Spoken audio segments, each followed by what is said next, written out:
வணக்கம். என் பேர் நெல்சன். திருக்கானூர்பட்டி, தஞ்சாவூர் மாவட்டம். நான் பார்த்தீங்கன்னா, இப்போ வந்து ஜெண்டுமல்லி பூ வந்து சாகுபடி பண்ணியிருக்கேன்.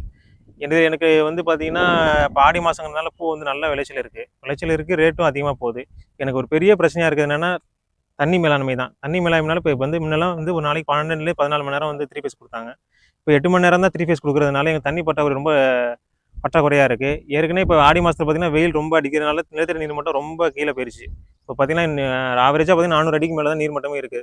அதனால வந்து நீர் பற்றாக்குறை ரொம்ப பற்றாக்குறை இருக்கிறதுனால மும்முனை மின்சாரம் கொடுத்தாங்கன்னா எங்களுக்கு இன்னும் பெனிஃபிட்டாக இருக்கும். எங்களுக்கு மும்முனை மின்சாரம் வந்து ஒரு நாளைக்கு குறைஞ்சது 15 16 மணி நேரம் கொடுத்தாங்கன்னா எங்களுக்கு இன்னும் பெனிஃபிட்டாக இருக்கும்.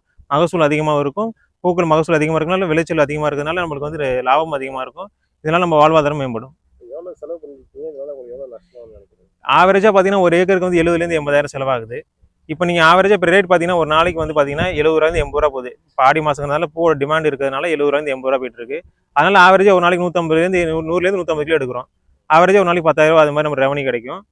செலவு போக நம்மளுக்கு ஒரு 4000 5,000 கிடைக்கும் நம்மளுக்கு. தண்ணி பற்றாக்குறை உங்களுக்கு நீங்கள் பயிரில் உங்களுக்கு அதிக மகசூல் வேணும், நீர் தானே உங்களுக்கு வேணும். ஒரு செடி வளரணும்னா உங்களுக்கு நீர் தானே உங்களுக்கு முக்கியமானது.